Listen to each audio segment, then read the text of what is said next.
And welcome back to the Homemade Podcast of Sports with your host, Jay Pops. Guys, we're back. And as you guys can see, I'm recording from the inside of my home on today. And that's mainly because, man, the rain has not been kind to us for a little bit. So please forgive me on that, all right? So guys, we're back, man. We're back. So let's talk about it. Texas A&M versus Bama. This is what we've been waiting on. We have been waiting on this all year. All right, and now we're here. It kills me that Texas A&M is coming in this game unranked. I have no clue why they're unranked in this game. But I do know this, though. Vegas knows something. And for me not to much agree with Vegas like that, at most times, Vegas knows something because the line keeps on dropping. So let me see what it has dropped down to on right now. And I wish I would have had this pulled up already. But hey, it is what it is, man. So let me see what this line has dropped down to. When I checked it on yesterday, the line continuously dropped. I have no clue why, but the line continuously dropped down. All right. So as of right now, the line for Texas A&M and Alabama is still at 1.5 in favor of Alabama. I have no clue why it's at 1.5, but like somebody told me, and because I don't really necessarily understand the betting world, they were telling me that it's more people putting money on A&M than Alabama right now. Crazy, but then again, it's not crazy. Why? Because what have we been telling you guys, and what have others been telling you? This is not a good Alabama team.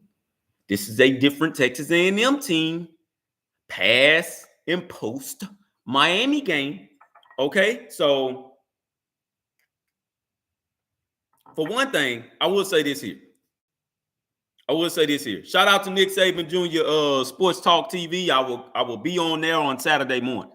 He's saying Roll Tide and Gigem, baby. Gigem. Man, this is what I will say.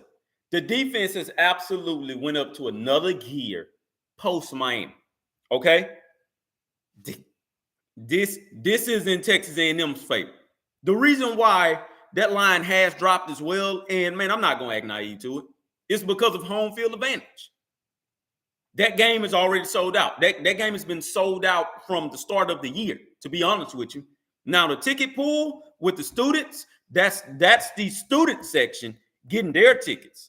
They're going to fill that thing up, man. They're going to fill it up, and they're going to fill it out. Okay? Alabama knows this. They came in here in 2021 and that thing was full. It was standing room only. This is the SC. This, in my opinion, and I'm starting to hear a lot of people, and probably about 98% of the people that's doing their sports talk media, even on ESPN, ABC 13, CBS, and all those guys, this is what they're saying. This game decides the SEC West.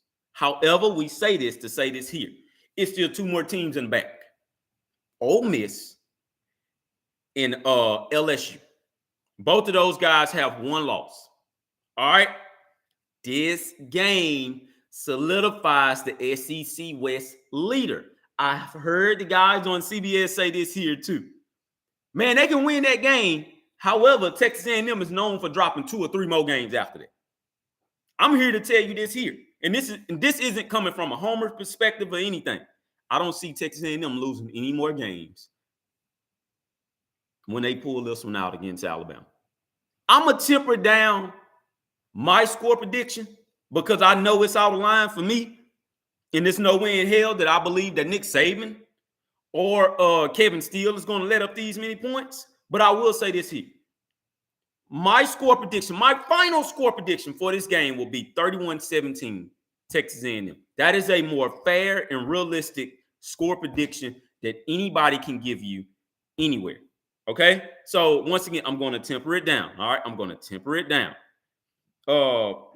Nick Saban Jr. right here. Yes, they have A&M front 7 is my word. You're not the only one. That's everybody. That's everybody's worry right now. That is everybody's worry that Texas A&M front 7 will be the difference maker. Sports Talk TV, man, 31-24 Alabama. You notice how everybody continuously puts it close? It's because they know something. Now, I'm going to tell you this. The only way, and I'm not going to act like A&M haven't given up over 31 points. Hell, they gave up 48 to Miami. The only way that Alabama can win this game like that, with scoring 31 points with Jalen Milroe and Tommy Rees being the offense coordinator, is if Alabama forces at least 3 to 4 turnovers. That is the only way that Alabama can win this game. They got to force turnovers.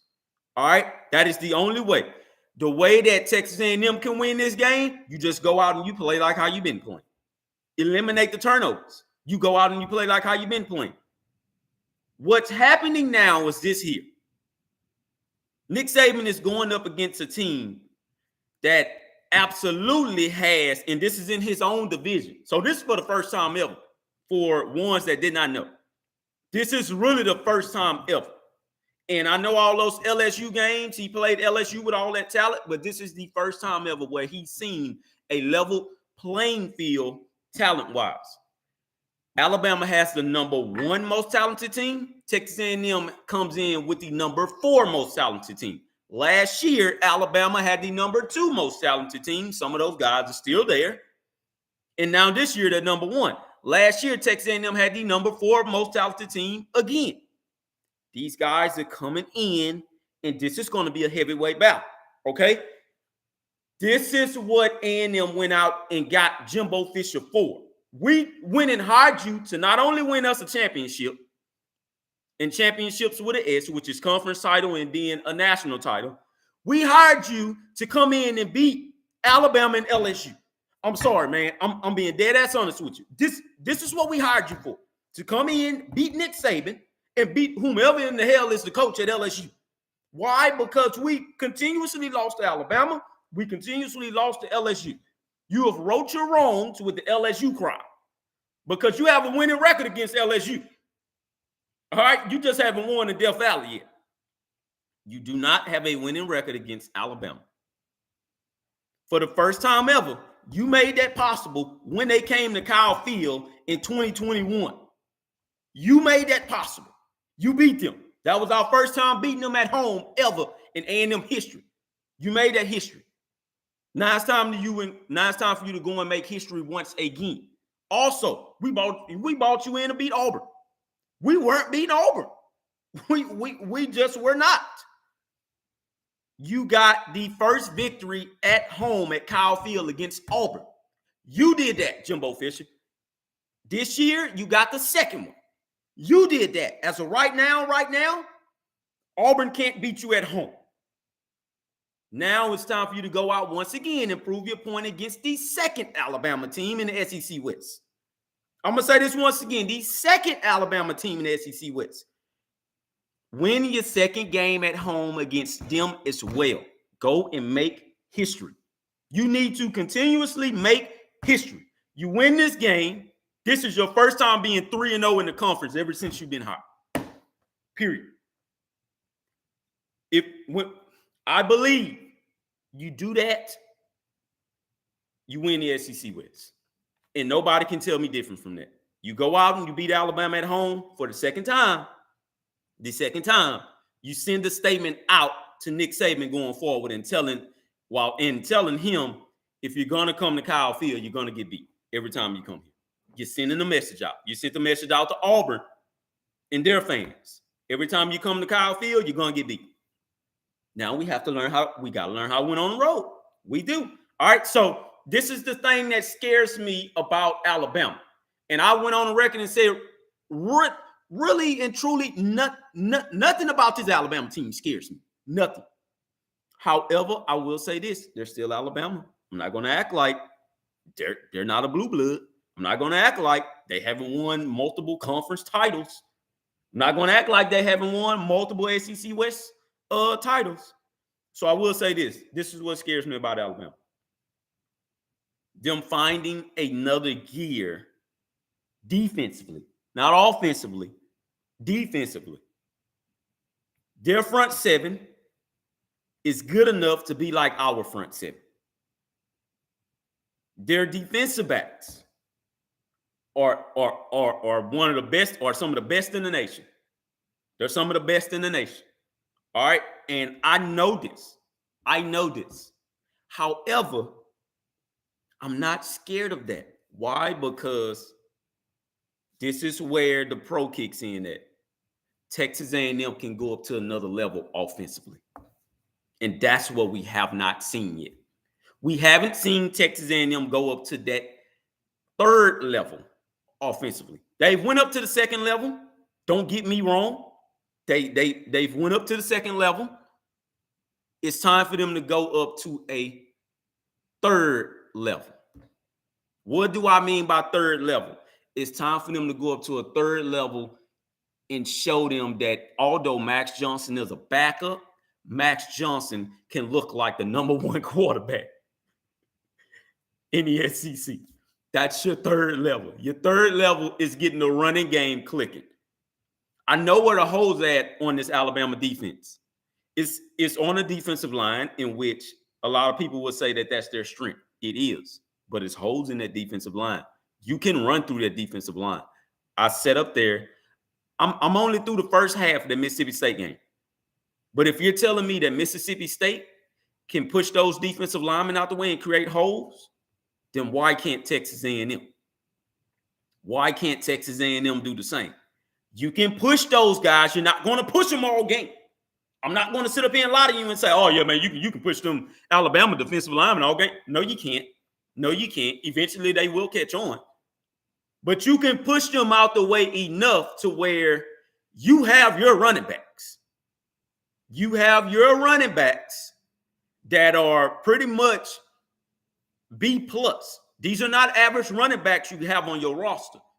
All right. You got Ruben Owens. That's your 5-star all-around running back. You got Le'Veon Moss. That's your all-around 4-star running back, in which he was good when he came out. And I told you guys this. And you have Amari Daniels. Amari Daniels has experience. You have 3 different style of running backs. Amari Daniels is very finesse. He may not be the fastest runner, but he's very finesse. Le'Veon Moss is power. I'm going to say it once again. Le'Veon Moss is power.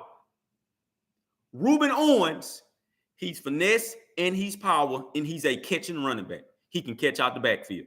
Understand what I'm saying to you. You have to go up to that third level. You got to get them wheel routes out there and make the defense be honest for Alabama. They're going to look for you to take deep shots. And I expect for Max Johnson to connect on some of those deep shots. I expect this. I expect Evan Stewart to ball in this game. He balled in it last year in their home stadium. Why can't he ball in his own home state? I expect Moose Muhammad to be the difference maker. Anaya Smith, I know it. I hear him and Terrion Arnold. They aren't going at it. I hate when people try to make something that is not. They're not in a battle at all. Terrion Arnold was just saying something in which was pretty much a reply to what Anaya Smith said. Well, what is he looking for? What does he want? Terrion Arnold, you know what he wants. He wants to embarrass Jimbo Fisher. I'm going to tell you like this, man, and these are facts. Ever since Jimbo Fisher has been in the SEC West, Nick Saban has felt like he's been a thorn in his side recruiting. Not winning. I did not say winning. Nick Saban feels like he's been a thorn in his side so far as the recruiting is concerned. He can't go out and get those guys that he usually gets. He can't. And he knows this. Alabama fans knows this too. That's why, although they don't like Jimbo Fisher, they're going to respect him recruiting-wise. This year in particular, although our fan base, yes, I'm talking to us Aggies, our fan base wasn't even behind Jimbo Fisher like that this year. But from what they've seen post-Miami game, a lot of those guys are saying, man, I don't know. I think Jimbo has finally figured it out. And it's hard. I know. If you look at it overall, throughout the 5 years Jimbo has been here, his win-loss average is 7.5. I'm going to say this once again. His win-loss average is 7.5 in the 5 years he's been here. A lot of people around the country are looking like this. What the hell are y'all paying him for? Man, y'all paying him to go 7-5? No, we're not. We're paying him to build, tear down. I mean, hold on, let me phrase it. We paid him to come in, tear down, rebuild, understand what he's doing, recruit. And also this year, go out and get you a damn offense coordinator. And he went out and he done that. DJ Durkin is now coming around. I'm going to tell you who's familiar with DJ Durkin. Nick Saban. Nick Saban knows DJ. He knows DJ Durkin. He knows that if DJ Durkin defense gets running like how it's supposed to get running, the reason why it didn't run as much as Ole Miss is because he didn't have the talent, man. Let's be for real here. He did not have the talent. It took him a year and 2 games to figure out, okay, I got the goddamn talent. I need to start using it already. This is DJ Durkin. This is the DJ Durkin that was at Michigan. This is the DJ Durkin that was at Michigan and kept Michigan in all of those games and won them like 11 games. They couldn't beat Ohio State for whatever reason, but every time DJ was out, I think DJ was there for 2 years, they kept it real close. They just couldn't pull it out. They kept it real close. DJ knows what he's doing. That's why I told you guys, hold on, man, be patient. I think a lot of people don't even much know that DJ came from Michigan because he went to Maryland and the incident that happened over there. But not too long after, maybe because he had to sit out, he had to rethink some things. He came back and he went down there to Alabama as an analyst. Once again, the person who knows him is Nick Saban. Nick Saban knows what he's capable of. The years he was an analyst over there at Alabama, Nick Saban's defense was damn good. This year, DJ has got his footing. He's changed some things around. Jimbo chewed his ass out. I know he did. Now he's making it all work. That's why the defensive line looked like the defensive line that was at Michigan when he was there. That defensive line at Michigan, when DJ Durkin was there, they was leading the country in sacks, man. What do you guys think is going on? What do you guys think is going on? He's doing the same shit he was capable of when he was at Michigan. All right? This is the game where DJ Durkin is going to get his money again. He's going to put that defense in a spot because he knows he has those players and he has better players than he had at Michigan. What are we not seeing here? So you guys have to honestly continue to watch. You got to do research. I do it. I know it.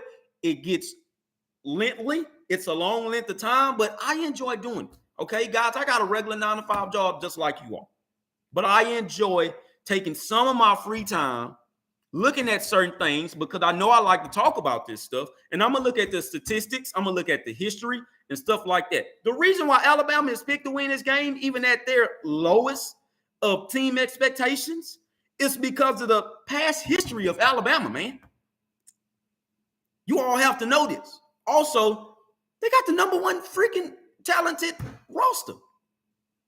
What do you guys expect? I'm not mad that they picking Alabama right now. I'm not. I just want Texas A&M to go out there and show up just like they've been doing. They showed up against Arkansas, in which I saw everybody on College Game Day pick Arkansas for whatever damn reason. I don't know why they pick Arkansas. I don't know what they seen that I didn't see. But they went on ahead to pick Arkansas. And what happened with Arkansas? 7 sacks in that game. I'm going to tell you who was not looking for 7 sacks or even thought that he was going to get sacked 5 times, KJ Jefferson. Why? Because KJ has been pretty good against A&M.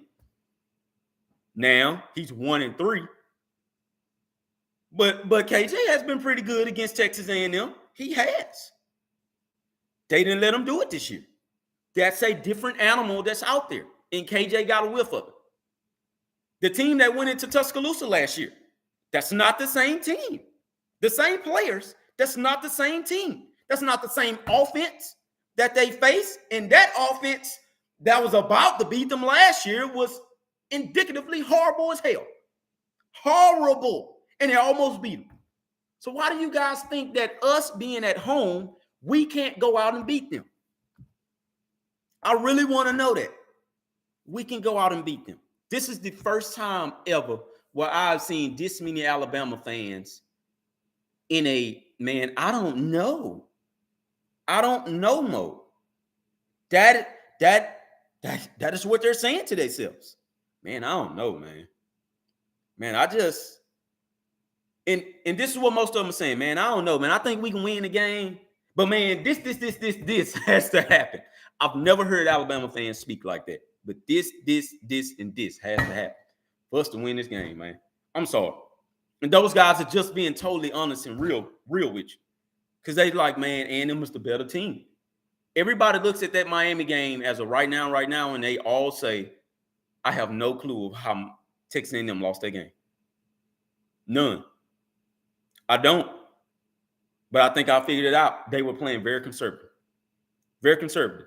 Now, in these last couple of games, A&M has played very aggressive. And they have the talent to do it. Like, that's the reason why we were so mad at DJ Durkin for playing like how he did. He didn't play aggressive. But because he was scared that if the defensive front didn't get to the quarterback, like how the way he dialed up the plays, his back end was going to get beat. I'm going to tell you something, man. The guys that's going to show up on defense, and the defense has to go to the next level. They have to go to the second level. They have to go to the second level. The defensive backs will show up in this game. The defensive backs will show up in this game. I don't believe Alabama has a wide receiver threat. However, Alabama wide receivers are going to do their best to show up in this game, man. I know this. Look, Alabama is going to come and play at Kyle Field, man. They're going to come and play. You bet not sleep on them. You bet not. Look, I can hype this game up all day long, but you bet not sleep on Alabama. Texas A&M is not sleeping on Alabama. Jimbo Fisher's not sleeping on Alabama. Bobby Petrino damn sure ain't sleeping on. DJ Durkin knows that offense can go to another level if they just get their shit together.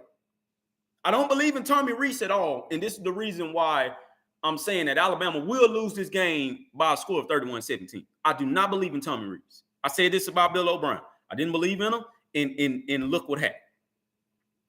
I know the style of play. That's not the style of play for Jalen Milroe, man. It is not. However, Jalen Milroe will find his holes, and he will try to run off. I think this time around, Texas A&M now has a defensive line that can contain the hell out of him. They contained him last year, but then again, they lost him. Once again, this home crowd, that's going to be a big advantage, and that's going to be a factor, man. That's going to be a factor.